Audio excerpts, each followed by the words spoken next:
E aí pessoal, tudo bom?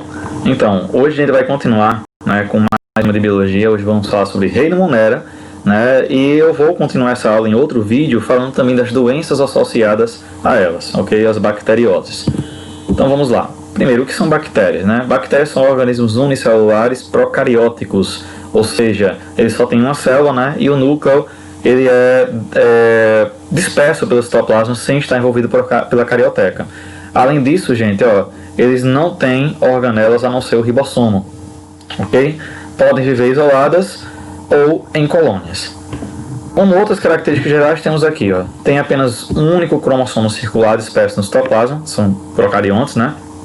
O DNA bacteriano não está associado a proteínas histonas como nos outros seres vivos, né? Além desse DNA, além desse cromossomo circular único, eles possuem o DNA em forma circular denominada plasmídio, né, que eles vão usar muito na reprodução sexuada deles, certo? Também para ganhar algumas características novas, né, se adaptando assim a diversidades do meio, né? Algumas bactérias possuem parede celular. Essa parede celular é feita de peptidoglicano, que é uma associação de peptídeos, ou seja, proteínas, com carboidrato. Podem formar esporos em resistência denominados endósporos, né? Quando a bactéria está no meio que não favorece a sobrevida dela, o que é que ela faz? Ela vai se tornar um esporo para poder sobreviver naquele meio por mais tempo. Pode apresentar um ou mais flagelos, certo? Mas esses não são formados por centríolos, eles não têm centríolos, né? Eles são formados a partir lá da própria membrana plasmática, né? Da bactéria, ok?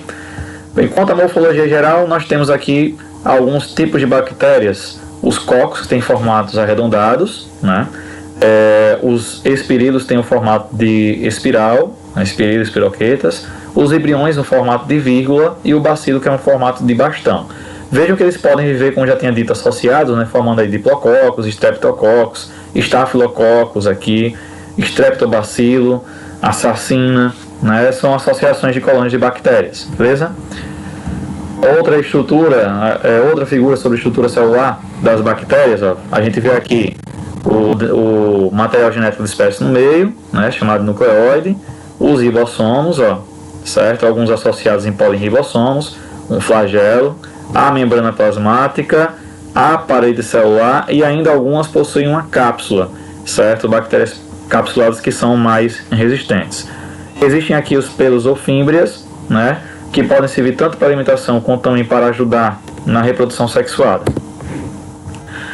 Vamos falar um pouquinho da cápsula da bactéria, né? Ela é formada por glicocálix, né, que serve para aderir, no caso, a outras células, né, acoplar a outras células, certo?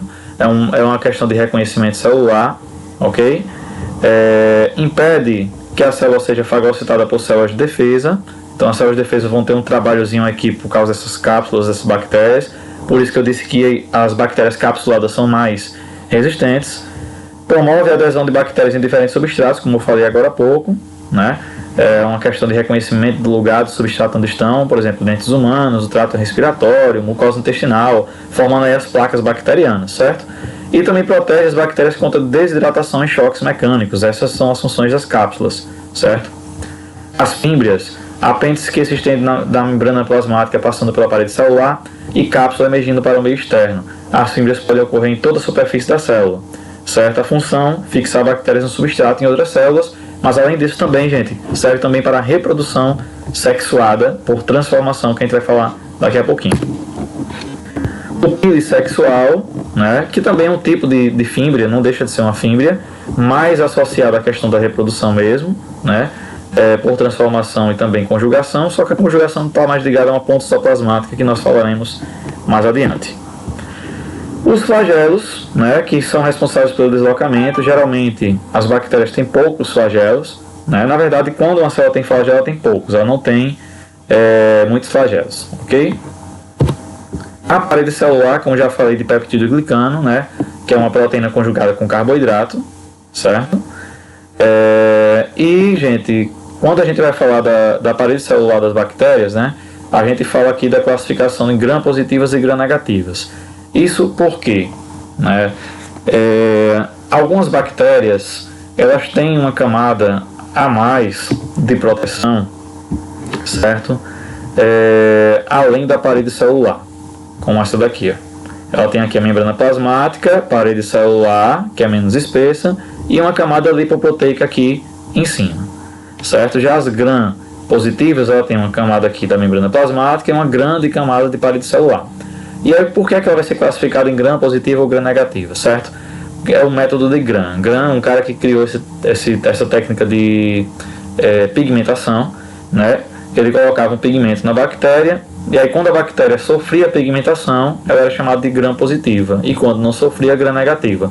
Por que a gram negativa não sofre pigmentação?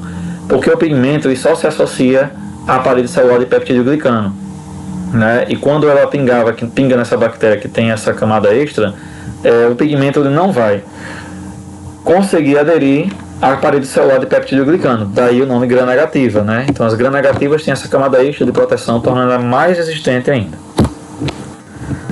A membrana celular, como em qualquer célula, é lipoproteica, certo? As funções são praticamente as mesmas que em outras células, com uma exceção dessa associação aqui da membrana plasmática com a respiração celular, né? Por quê? Porque as bactérias, como não têm mitocôndria, o que é que vai acontecer? A cadeia respiratória, né, a fase de cadeia respiratória da respiração celular, ela é feita, né, por enzimas respiratórias que estão na membrana plasmática dessas bactérias, né? Inclusive isso reforça até a teoria da endossimbiose, que vai falar que as bactérias, né, que deram origem aí às mitocôndrias atuais. O citoplasma, como em qualquer célula, a parte líquida, né, só que não vai possuir organelas membranosas, né, vai possuir como organela somente os ribossomos, certo? O plasmídio que fica lá e o cromossomo circular único, que é o nucleóide desses seres vivos. O nucleóide, que é a área nuclear citoplasmática, ou seja, o local onde está disperso o material genético da bactéria, certo? Já que elas não possuem núcleo delimitado, ok? O plasmídio, como eu já falei, um DNA extracromossômico, né? Ou seja, a parte, certo? Principais funções: apresenta genes que conferem resistência a diversos antibióticos. No caso, quando as bactérias vão sofrendo algumas mutações que vão tornando mais resistentes, essas características ficam associadas ao plasmídio também, galera, porque o plasmídio, né, que é capturado por outras bactérias, certo? Para adquirir resistência de bactérias já mortas, né? Adquirir características de bactérias já mortas através de transformação.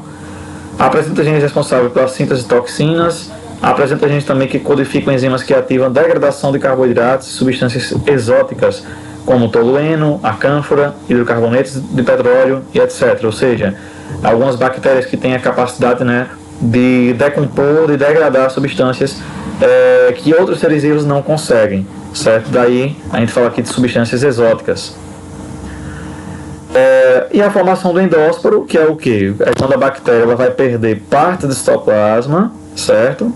Vai ficar meio com murchinha, né? Vai ficar com o metabolismo bem baixo, para quê? Para poder sobreviver em situações adversas.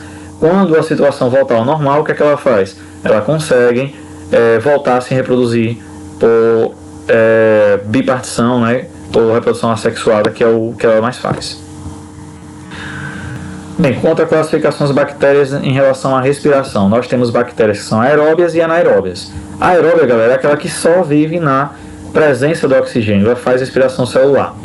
As anaeróbicas, elas podem fazer tanto fermentação, as anaeróbias, né, estritas, elas só fazem fermentação, elas não sobrevivem na presença do oxigênio, somente na ausência, certo? Exemplo, a bactéria do tétano. Se tiver oxigênio, ela morre, ela se oxida.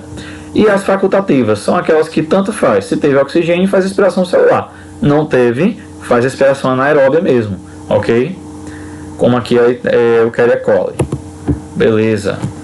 Classificação quanto à nutrição. Nós temos as autótrofas, né? Algumas fazem fotossíntese.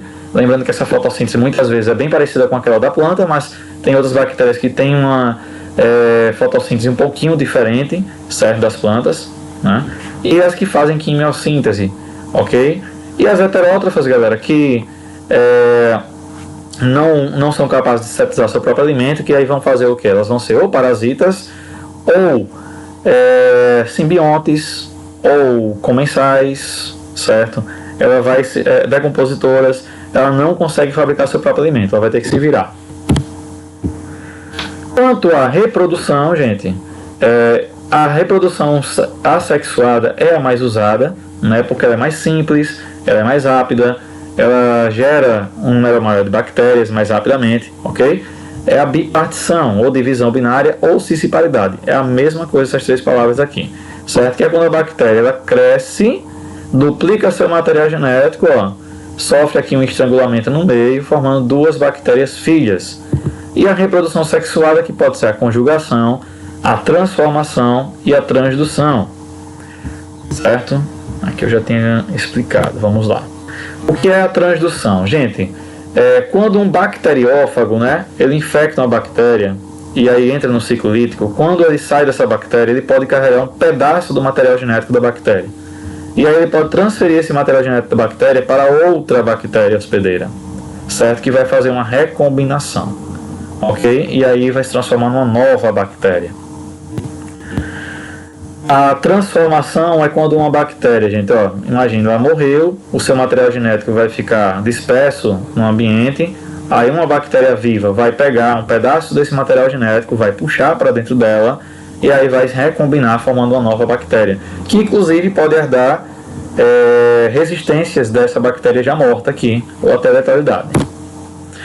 E por último, a conjugação, que é o quê? Uma reprodução onde eu tenho uma bactéria chamada de positiva, outra negativa. A positiva que tem os plasmídios aqui, ó, certo? Os plasmídios vão ser doados por uma ponte citoplasmática para a bactéria negativa ou fêmea, né? E aí no final as duas agora são positivas porque tem os plasmídios, se separam, originando duas bactérias aqui recombinantes. Por isso aí a reprodução sexuada, né? A troca de material genético. Então, galera, bem rapidinho falando aqui sobre as principais características das bactérias, né? Em outra aula eu vou falar também sobre as doenças. Antes de a gente encerrar, eu quero lembrar também da questão das superbactérias, né? Da criação de superbactérias que na verdade são bactérias super resistentes. Como é que acontece, né?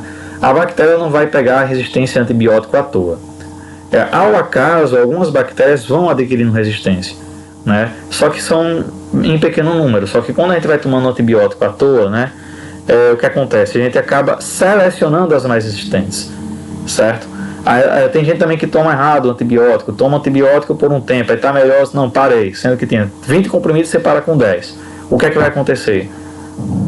As mais fracas vão morrer, aquelas que são mais resistentes sobrevivem e vão se multiplicar, certo? E as superbactérias são problemas aí muito sérios nos hospitais, certo? Às vezes a pessoa entra com alguma fratura, né? De repente vai ser tratado e aí chega lá, pega uma infecção bacteriana forte e acaba tendo aí algumas sequelas, certo? Inclusive morte. Bem, então é isso. A proposta da aula de hoje era essa, falar de forma geral do reino Monera, né? Também postarei depois um vídeo aqui falando sobre as principais bacterioses ou doenças bacterianas. Então, espero que vocês tenham gostado e até o próximo vídeo. Valeu!